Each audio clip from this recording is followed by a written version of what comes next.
They first appeared out of the hedgerows with a speed and coordination that stunned the American infantrymen advancing through Normandy in the summer of 1944. These were not ordinary German riflemen fighting from fixed trenches or improvised foxholes. These were Panzergrenadiers, motorized assault troops moving in skid KFZ 251 half-tracks that growled forward like steel-bodied predators. For many Americans, it was the first time they had seen enemy infantry arrive mounted, dismount in seconds, and immediately unleash a storm of MG-42 fire so intense it felt as if the air itself had been shredded. The U.S. Army, built around foot infantry and Shermans that relied on careful coordination, suddenly faced a foe who could choose the time and place of engagement with frightening freedom. In the bocage, the terrain already favored defenders, yet the Panzergrenadiers made it worse. They did not defend passively. They moved, they probed, they counterattacked with precision. A half-track would burst from a narrow lane, skewed to a stop behind the cover of a farmhouse wall, and its squad would spill out. Two MG-42 teams, riflemen with Panzerfausts, a squad leader barking orders while the vehicle's mounted machine gun kept American heads down. To U.S. infantrymen accustomed to fighting Germans who stayed rooted in their foxholes, this was something entirely different. German mobility hit them with shock force.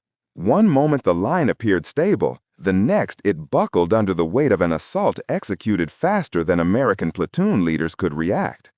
Companies in the 30th and 4th Infantry Divisions reported being panned by fire before they even knew the Germans had arrived in strength. The skid KFZ 251 half-track was the heart of it all. Not a tank, not a truck, but something in between. A troop carrier armored just enough to survive small arms fire and agile enough to surge through gaps in the terrain. American soldiers described them as rolling gun platforms, their open tops allowing gunners to rake hedgerows while the vehicle screeched to a halt. The Panzergrenadiers inside understood their machine intimately. They used it to approach swiftly, using its armor to close distance, then abandoned it the instant they reached ideal firing range. The half-track withdrew a few meters to safety while the squad advanced under its covering fire. For the Americans, the experience was disorienting. German infantry seemed to be in two places at once, charging forward while still being supported by their vehicle's gun. In the chaos of Normandy's tight fields, American squads often found themselves reacting seconds too late. A platoon would move through a gap only to be struck on the flank by a Panzergrenadier squad that had repositioned faster than anyone could report. Fire discipline was immaculate. MG-42s delivered bursts with terrifying precision while 81mm mortars landed within moments of contact. Panzergrenadiers did not fight as individuals. They fought as a machine whose parts moved seamlessly.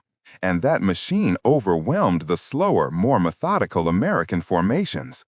The U.S. Army had firepower on paper, Garands, BARs, Shermans, mortars. But firepower meant little when the enemy got to choose the angle and timing of every engagement. Officers discovered that their squads were being outmaneuvered even when they held superior numbers. Reports from battalion commanders spoke of German units that closed the range before we could deploy and shifted their entire force onto one flank within minutes. Panzergrenadiers would hammer the front with suppressive fire, while half-tracks looped through lanes and trails to land troops behind American positions. In Lorraine, as the U.S. Third Army advanced eastward, the problem only grew. Open ground made German mobility even more dangerous. Half-tracks roared across fields in coordinated waves, dropping squads who immediately dug in or launched localized counterattacks. The Germans seemed able to appear anywhere, to create a fight where none existed moments earlier.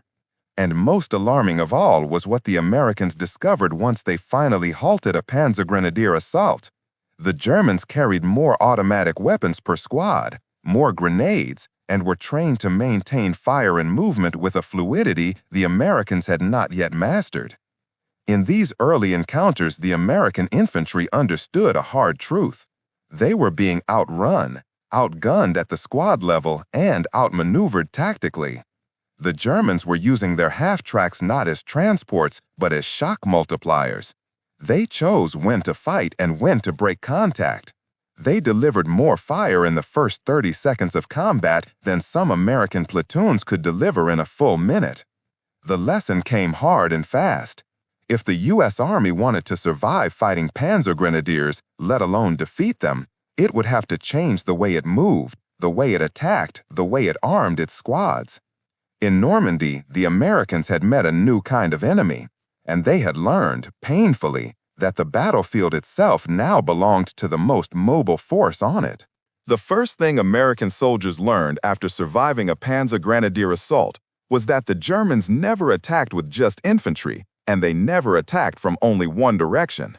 A Panzergrenadier company moved like a single organism, half-tracks, machine guns, mortars, and anti-tank teams all woven together so tightly that the Americans often mistook a single coordinated assault for multiple units striking at once.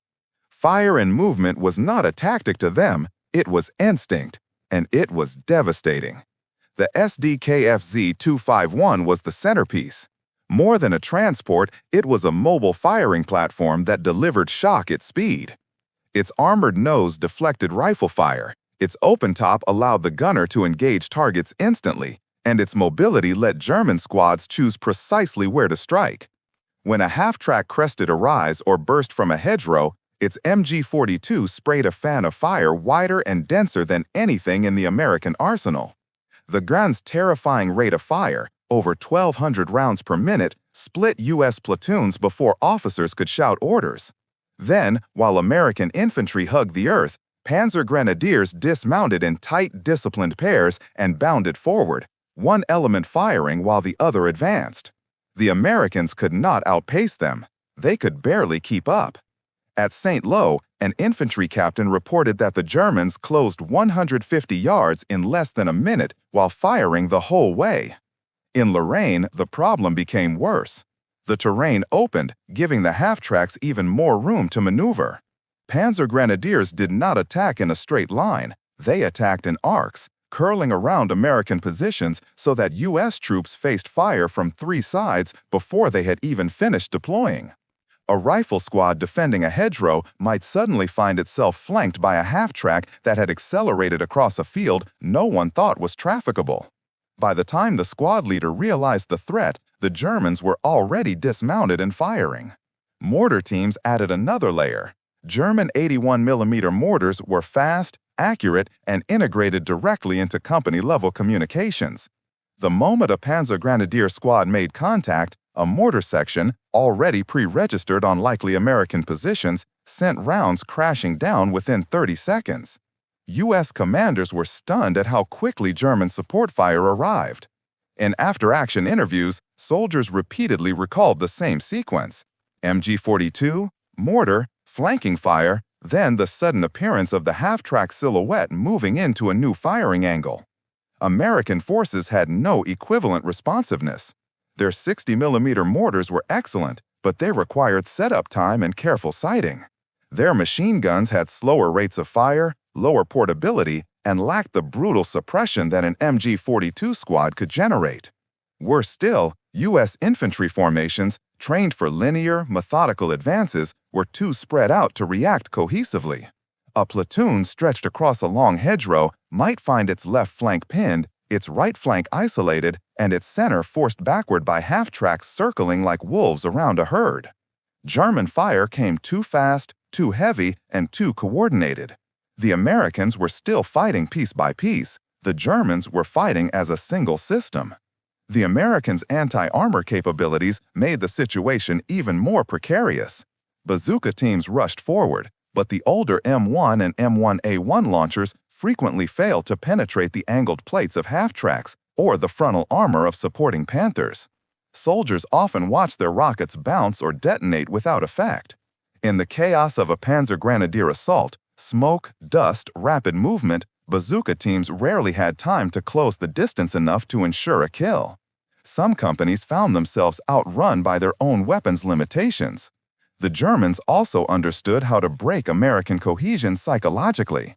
The thunder of a half-track engine signaled an attack before U.S. troops knew from where.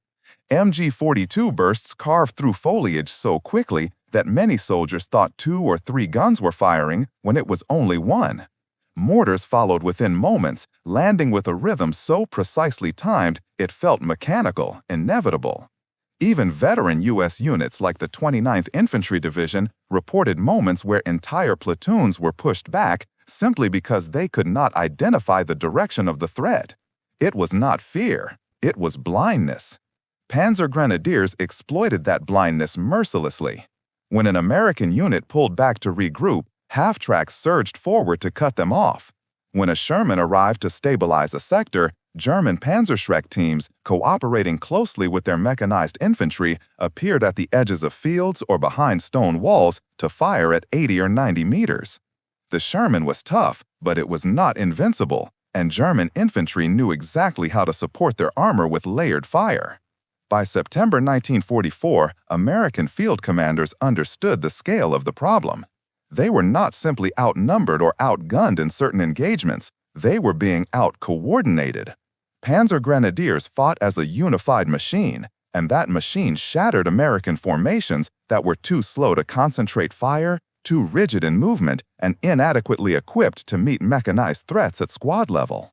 The U.S. Army had run into the future of infantry warfare and discovered painfully that it was a decade behind. It would take new weapons, new formations, and a new philosophy of movement before the Americans could stand toe-to-toe with the German mechanized infantry who had mastered the art of synchronized violence. By the autumn of 1944, American infantry battalions confronting Panzergrenadiers could no longer avoid the truth staring at them from every shattered hedgerow and burned-out farm lane.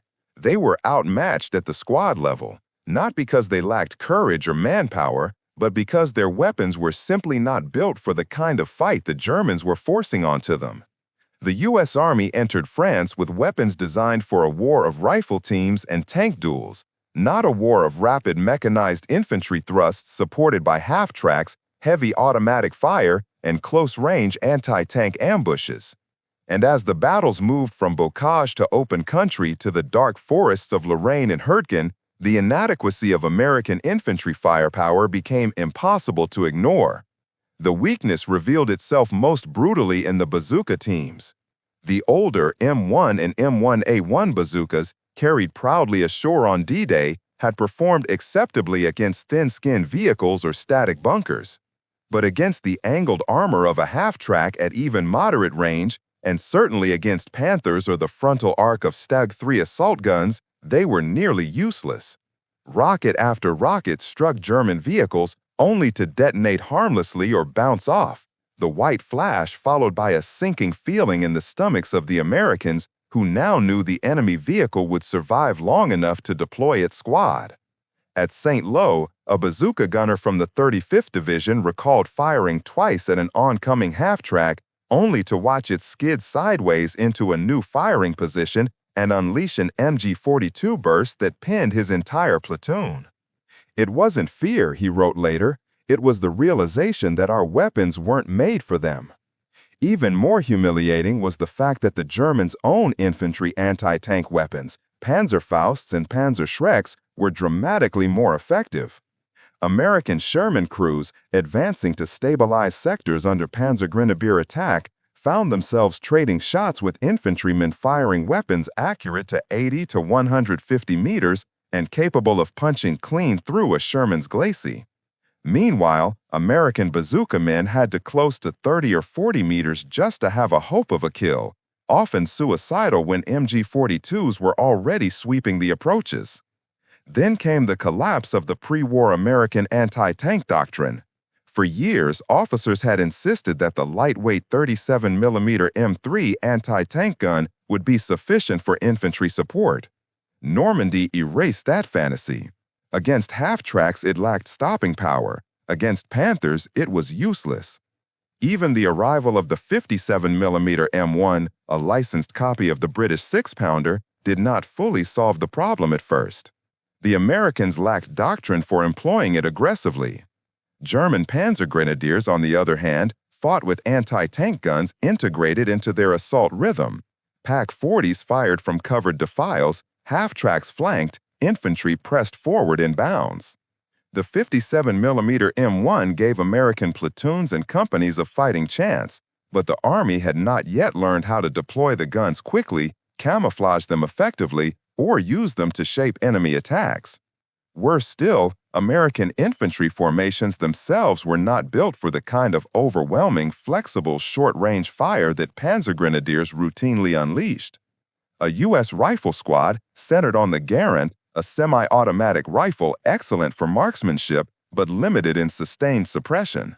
The squad carried only a single BAR, whose lower rate of fire and smaller magazine could not rival the MG-42's devastating output. Panzergrenadier squads often carried 2 MG-42s, sometimes 3. Their doctrine revolved around the machine gun. The riflemen existed to support it. In contrast, American riflemen were the backbone of the squad, and the BAR provided only moderate automatic fire. This mismatch shaped the battle at every level. In firefights that lasted less than 30 seconds, most of them did, the side with the heaviest immediate suppression won. That was almost always the Germans. American platoons frequently reported being pinned before the fight even began. Panzergrenadiers dismounted firing. Americans dismounted under fire. To make matters worse, German mechanized infantry fought with a confidence American troops rarely saw from conventional Wehrmacht formations. The half-track gave them mobility, the MG-42 gave them dominance, the Panzerfaust gave them teeth. American companies often felt as if they were fighting not 20 men, but the focused firepower of an entire battalion. And while Sherman tanks could and often did tip the scales back in the Americans' favor, tanks were not always present. Many battles were fought in forests too tight for armor, or in hedgerows too narrow to maneuver. When Panzergrenadiers struck in these environments, American infantry had little that could match their integration or speed. The lesson was brutal and undeniable. The U.S. Army had the manpower, logistics, and courage, but at the squad and platoon level, it was underpowered. And on a battlefield where moment-to-moment fire superiority determined survival, that deficiency cost lives. The Americans needed faster, more lethal, more portable weapons. They needed better anti-armor capability embedded directly into their squads. They needed formations that could react instantly, not minutes later. In short, they needed to evolve. And in the winter of 1944, with the enemy pushing them harder than ever, they finally began to do so. The winter of 1944 forced the U.S. Army to confront an uncomfortable truth. Beating Panzergrenadiers required not just bravery, not just numbers, but a transformation in how American infantry fought at every level, from the weapons they carried to the formations they used to the way a platoon reacted in the first 5 seconds of contact. The change began with the simplest, most urgent fix. Give every infantry unit a weapon that could actually stop a German half-track or a tank accompanying mechanized troops. That weapon appeared in the form of the M9A1 Bazooka. Introduced in late 1944 and distributed widely by the Battle of the Bulge, the M9A1 answered nearly every problem that plagued its predecessor. It had a stronger warhead, better penetration, a safer electrical ignition system, and, crucially, a collapsible tube that made it easier to carry through forests and hedgerows. American soldiers who had watched their older rockets bounce off angled armor could now punch through S-dead KFZ-251 half-tracks, immobilize Stugs, and even destroy Panthers at close range if they struck the side armor. The psychological shift was immediate. Platoons that once hid from mechanized thrusts now formed hasty anti-armor cells, deploying the M9A1 in pairs to guarantee a kill. Bazooka men no longer had to close suicidally to 20 or 30 meters. The improved design let them engage confidently at 60 or 70. Suddenly, the Panzergrenadiers' greatest advantage, closing distance before American squads could react, was no longer guaranteed. But weapons alone were not enough. The Americans needed a backbone for their anti-armor defenses, something sturdier than a portable launcher, yet mobile enough to accompany infantry. The answer came from a British idea adopted reluctantly at first, the 57mm M1 anti-tank gun. Light, compact, deadly with the right ammunition, the 57mm quickly became indispensable against half-tracks and the armored vehicles supporting Panzergrenadier assaults. The U.S. Army had once dismissed this gun in favor of the obsolete 37mm. Now they rushed 57mm forward, attaching them not to distant battalion reserves, but directly to rifle companies, where they could engage enemy vehicles at the moment of contact. Crews trained to dig gun pits in minutes, camouflage their positions, and coordinate fire with bazooka teams. When Panzergrenadiers attempted their familiar half-track flanking arcs, they found 57mm barrels waiting for them at unexpected angles. And when the Germans tried to dismount under fire, American gun crews responded with canister shot, turning ambushes back on the ambushers. Still, the most profound adaptation happened not in supply depots or workshops, but inside the minds of infantry commanders who realized the days of broad linear advances were over. Panzergrenadiers could tear apart spread-out formations. American platoons, once trained to advance on wide fronts, now compressed their frontage and moved in triangular assault teams designed to generate instant fire superiority. Each assault element contained a bar for suppression, a bazooka team for unexpected armor threats, riflemen to flank, and a leader empowered to make split-second decisions. Gone were the delays caused by waiting for full platoon alignment. Fire and maneuver became decentralized. Squads advanced in rushes of 10 to 15 meters, never giving the Germans the stationary targets their MG-42s craved. Communications also changed. Officers demanded tighter spacing so orders could pass instantly along the line. Soldiers learned to react to the sound of a half-track engine, pivoting automatically into anti-armor drill, bars firing to blind the gunner, riflemen spreading to avoid enfilade, bazooka teams angling for the shot. The entire platoon became a kill zone ready to activate the moment the enemy committed. Mortar teams adjusted too. The 60mm mortar, once used primarily for harassment, became the platoon's ace against Panzergrenadiers. American crews learned to drop rounds behind half-track cover points, forcing dismounted Germans into the open where bars and Garands awaited them. Smoke missions, once reserved for large assaults, now became a standard defensive tool. Obscure the half-track, isolate the squad, divide the German fire system. Every move the Panzergrenadiers made depended on synchronization. American smoke tore their coordination apart. The transformations even touched the Sherman crews. Tank commanders realized their armor had to stay closer to infantry, not leading, not trailing, but integrated. A Sherman with foot soldiers around it became a mobile fortress against mechanized infantry. A Sherman without infantry became a funeral pyre.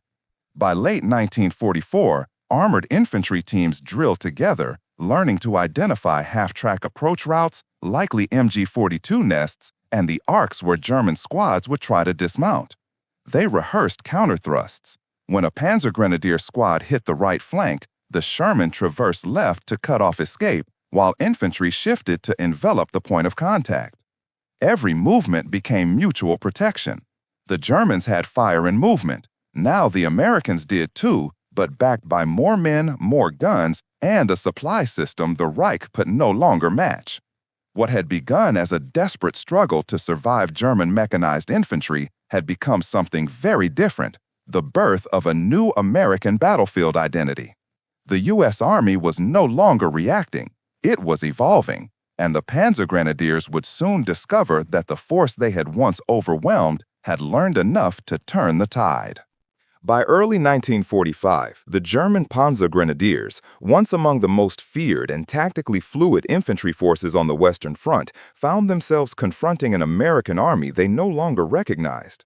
The timid, spread-out rifle formations of Normandy were gone. The underpowered bazooka teams were gone. The hesitation under sudden mechanized assault was gone. In their place stood a force that had rebuilt its doctrine from the ground up, one that now understood how to break the fire and movement system that defined Panzergrenadier warfare.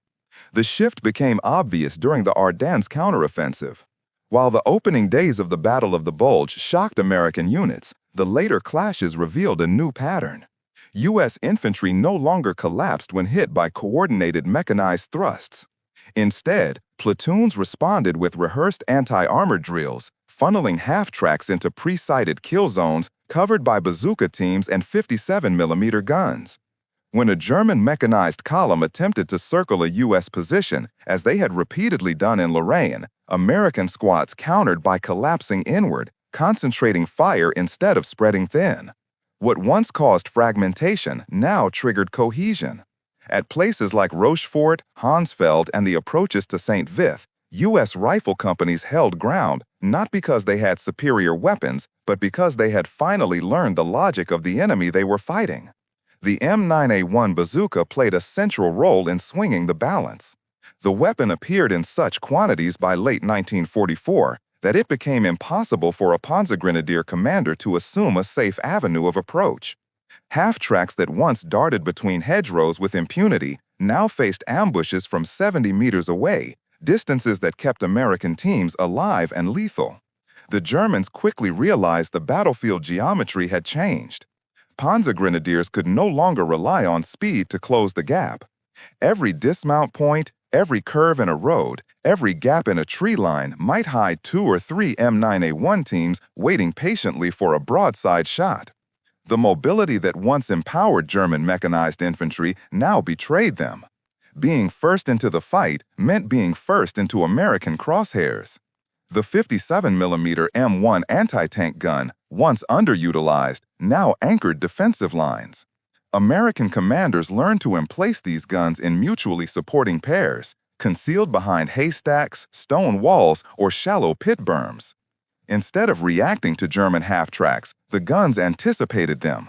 When a Panzergrenadier platoon attempted to advance under MG-42 suppression, a 57mm round would smash into the vehicle, forcing the infantry to dismount prematurely and under terrible conditions.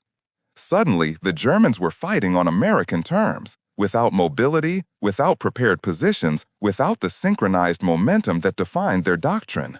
Fire superiority shifted next. At squad level, the Americans compensated for the BAR's lower rate of fire by reorganizing their platoons, increasing automatic rifle distribution, and employing crossfire techniques learned the hard way in Hurtgen. Infantry commanders drilled their men relentlessly. One team suppressed, one maneuvered, one hunted the MG-42. And once the MG-42 was silent, even for 5 seconds, the Panzergrenadier squad lost its engine of domination. The U.S. Army had learned the central truth of German mechanized infantry: kill the machine gun and everything else collapses. This new understanding transformed the battlefield. German mortar teams, once terrifyingly fast, found themselves blinded or broken by American counterfire.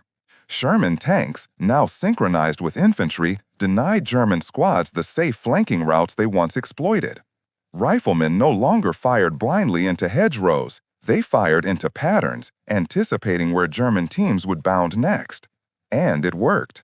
In the Saar-Moselle Triangle, Panzergrenadier units attempting textbook mechanized counterattacks found their half-tracks burning on approach. In the push toward the Rhine, German squads that once dismounted cleanly under suppressive fire now found themselves diving for cover under overlapping fields of American fire. Even veteran formations like the Panzerlehr remnants admitted in post-war accounts that the Americans adapted faster than expected and that mechanized shock could no longer break them. The turning point came not from superior technology, but from superior integration. American infantry, artillery, armor, and engineers now operated with a rhythm as cohesive as the Panzergrenadiers once had. A mechanized thrust that might have fractured a U.S. battalion in Normandy was now met with layered defenses: smoke to blind the half-tracks, bazookas to break them, 57mm guns to anchor the line, bars to suppress dismounted squads, and Shermans to counterpunch.